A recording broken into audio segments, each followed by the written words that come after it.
Ce sont toutes les données des capteurs sur le flux de tristesse. De nombreux rapports suggèrent de démanteler les organisations criminelles cambodgiennes ou de secourir nos citoyens détenus avant la fin de la semaine. On dit que la période critique se termine cette semaine. Aujourd'hui, nous allons examiner ce sujet en détail. Regardons tout de suite. Vous avez sans doute vu des informations affirmant que des organisations criminelles au Cambodge fuient actuellement en pleine nuit. Alors que la communauté internationale cible les organisations criminelles au Cambodge et renforce les sanctions, celles-ci cherchent à fuir vers d'autres pays. Il y a eu plusieurs fois où les caméras des médias nationaux ont capturé des scènes où dès l'aube, ils louaient de grands bus, chargeaient des ordinateurs, des téléphones portables et d'autres outils utilisés pour leurs crimes, puis fuyaient en groupe. En une seule nuit, ils ont tout emballé et se sont retirés. Il a été constaté que les différents groupes criminels qui étaient concentrés autour de Phnom Penh et de Sihanoukville fuient actuellement en masse vers les zones frontalières du Cambodge pour échapper aux récentes opérations de répression. On dit même qu'une partie d'entre eux franchit la frontière pour s'enfuir au Vietnam, en Birmanie ou au Laos. Le problème encore plus grave, c'est qu'ils emmènent avec eux nos ressortissants qui étaient retenus captifs. Ce qui fait que, même si nous avions réussi à localiser les groupes criminels, il faut maintenant tout recommencer pour les retrouver. Les médias disent que cette semaine est cruciale, le Golden Time, mais le temps manque. Le gouvernement coréen intensifie sa coopération avec les autorités cambodgiennes, mais la fuite des principaux groupes criminels rend l'obtention de résultats concrets difficile. Plusieurs passages non officiels, appelés trous de souris, permettent déjà d'éviter les contrôles. Contrairement à la Corée aux frontières clôturées, ici de nombreux passages permettent d'éviter les contrôles, ce qui profite aux organisations criminelles.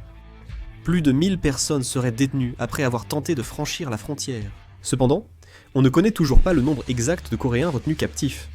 Actuellement, il y a une différence significative entre le nombre de personnes quittant le Cambodge et celui des arrivées en Corée.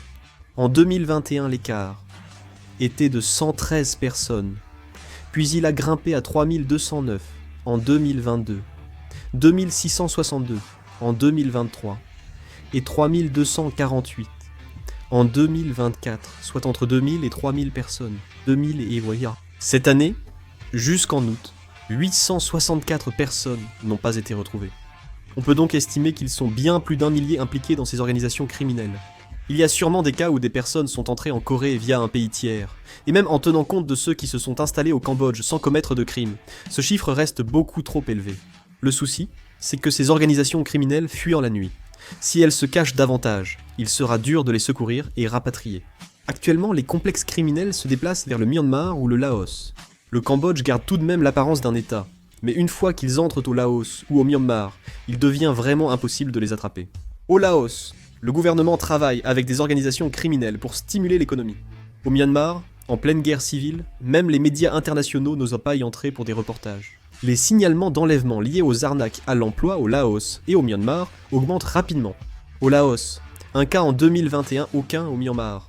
Au Laos, 56 cas en 2023, puis 28 en 2024, soit une hausse marquée. Au Myanmar, 20 cas ont été signalés en 2023 et 3 en 2024, montrant la persistance des enlèvements au Laos et au Myanmar. Les organisations criminelles cambodgiennes s'étant déplacées au Myanmar et au Laos, le nombre de signalements devrait encore augmenter. Il y a une autre raison pour laquelle il est difficile de les attraper lorsqu'ils entrent au Myanmar et au Laos. Le Myanmar et le Laos sont des endroits encore plus instables sur le plan de la sécurité que le Cambodge. Il faut surveiller le Triangle d'Or, région à la frontière du Myanmar, Laos et Thaïlande, autrefois connue pour le pavot à opium, et où la production de drogue reste fréquente. C'est un endroit où pullulent toutes sortes d'organisations criminelles. Comme cet endroit est extrêmement dangereux, il a même été placé sous interdiction de voyage. La collusion entre les organisations criminelles et les autorités publiques y est également très forte. En 2007, Kings Roman a loué un terrain pour 99 ans et y a construit plusieurs casinos et hôtels.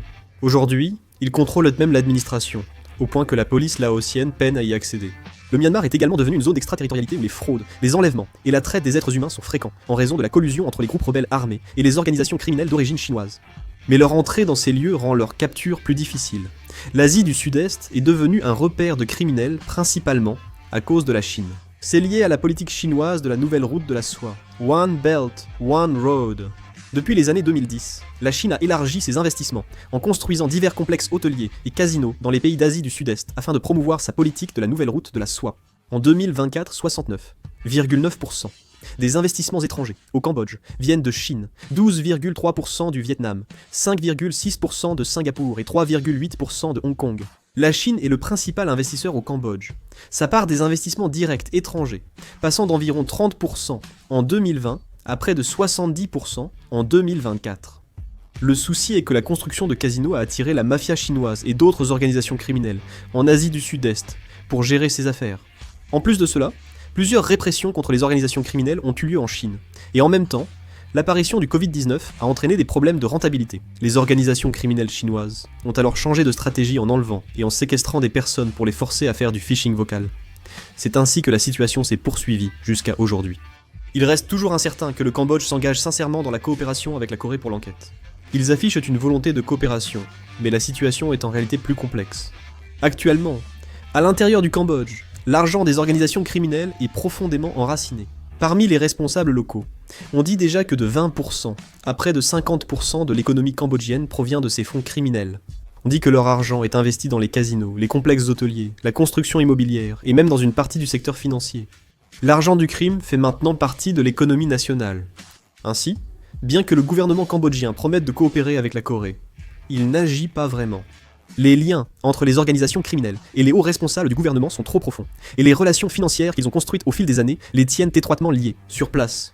Il se dit ouvertement que même les politiciens, les hauts responsables de la police et les membres de l'armée ne sont pas étrangers à la circulation de cet argent. Voilà pourquoi, même si la Corée sollicite une enquête ou des informations, les autorités locales restent inactives.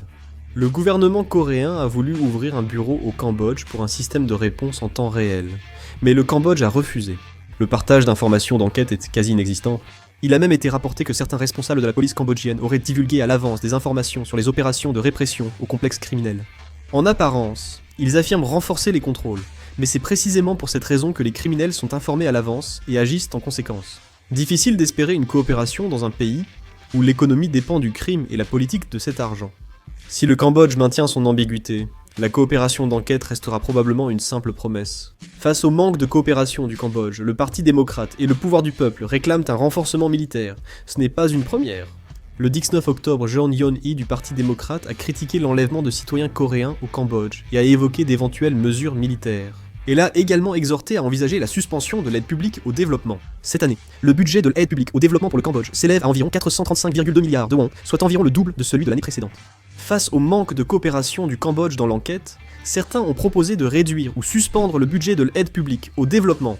De plus, il semble que le gouvernement va engager des sanctions financières contre les organisations criminelles cambodgiennes. En effet, comme le groupe Prince possède également un bureau en Corée, des sanctions financières pourraient leur causer des préjudices directs. Si nous dépassons cette semaine, nos citoyens seront déplacés dans le Triangle d'Or, au Laos ou en Birmanie. Cet endroit n'est pas seulement une zone dangereuse, c'est une zone de non-droit où même l'État n'a aucun contrôle. Cette région, où Laos, Birmanie et Thaïlande se rencontrent, est tristement connue pour le trafic de drogue, la traite humaine et la contrebande d'armes. Même aujourd'hui, même les organisations internationales ne peuvent pas y accéder librement. L'Agence des droits de l'homme de l'Organisation des Nations Unies a tenté d'enquêter avant d'abandonner, et le ministère des Affaires étrangères qualifie ce lieu d'inexistant, bien qu'il soit sur la carte.